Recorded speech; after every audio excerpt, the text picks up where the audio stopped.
4 decades ago, I was a divorced man in search of a soul partner.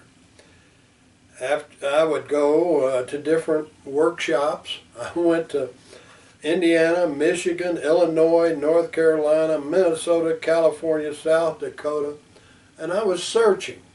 I was searching to find a soul partner. And as I look back on it, one of my criteria was I didn't want anybody lost in a crazy ideology. And so I would go to these workshops and I would engage some woman in conversation, and I would see whether or not that would be a prospect for a soul partner. I guess you could say I was on a prowl, and I suppose I was. I remember one woman I met at a workshop in Michigan. She was very nice and responsive to me. I've often called her Bubbles because I don't want to say her name. But as I continued to talk with Bubbles, I thought she was a little flaky. And I thought, gee whiz, if I lived with this woman, I imagine we would have very exciting sexual encounters. But she was the kind who might join a cult. She might do something weird in terms of an ideology. She wasn't fully grown up. So I finally decided, after my various encounters around the Midwest, California, that I would have to put up with some nuttiness. I just have to say, this person's going to have different moods that are just goofy, and I'm going to have to put up with it.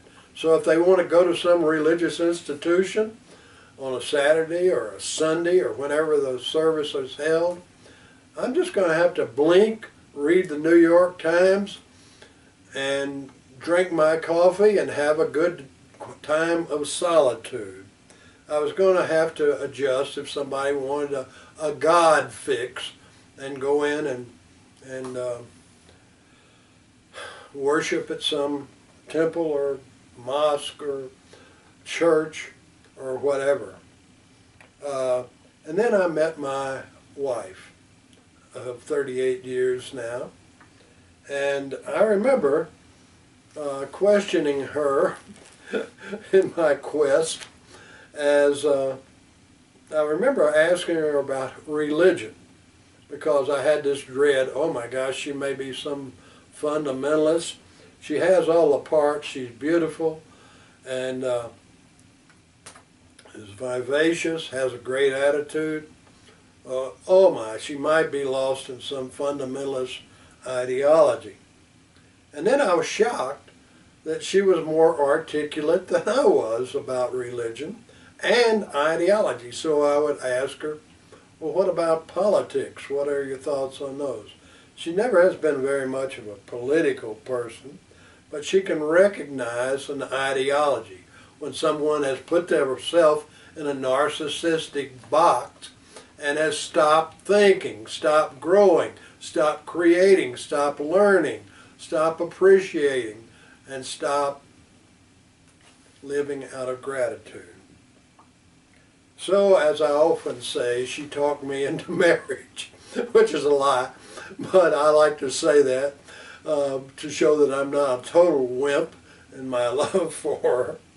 But anyway, she has been my soul partner, and what we have shared is a sign of a free couple, a free man and a free woman, or whatever your gender preference is.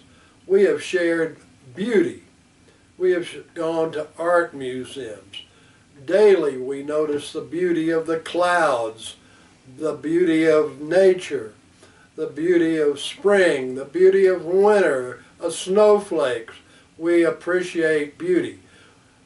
She paints, pastel painter, and it shows in her paintings her deep appreciation for nature.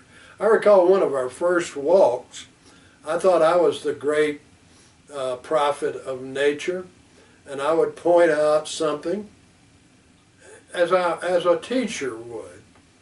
And by God, she would point out something in a different place that was more beautiful. I would say, look at those clouds, aren't they beautiful? And I look over here and she said, yeah, I've seen those. Those over here are really grand. And I'd look over there and they were grand. So we have shared beauty, and we have shared the beauty of people also since we did psychotherapy together. And I'm very grateful for her as one of my teachers of what is beautiful in the world.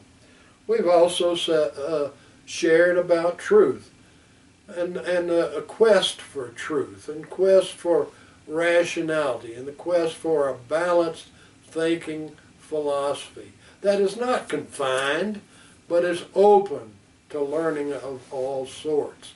So we have shared our books, we have shared poetry.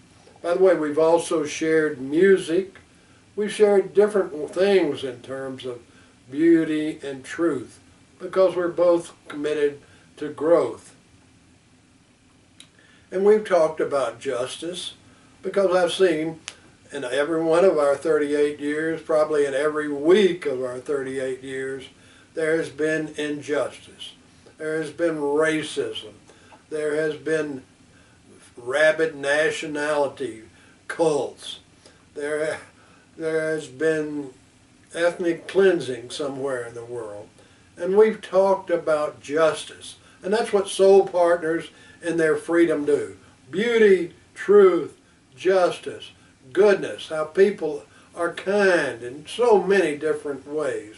Even people, and sometimes especially people in a religious ideology, will be very kind and loving. They'll send out people to help in war-torn situations, in tornado situations, hurricane situations, drought situations. From these religious groups, there will be people who go out and help. And hopefully they're not trying to proselytize and get someone to believe their ideology. So my wife and I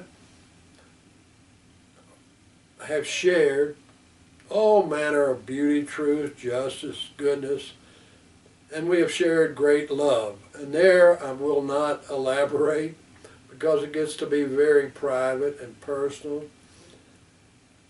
and involves our entire musculature, our kinesthetic approach to life, our touch, our grasp of anything that is loving. So, I say in the title of this particular talk, the bonus of intimacy, because you don't have to do this and to show you're a free person. You can live quite beautifully in solitude and gratitude and in just the sheer thankfulness for being alive. But I say to you, love is a bonus. A soul partner is a bonus. And I am one grateful man.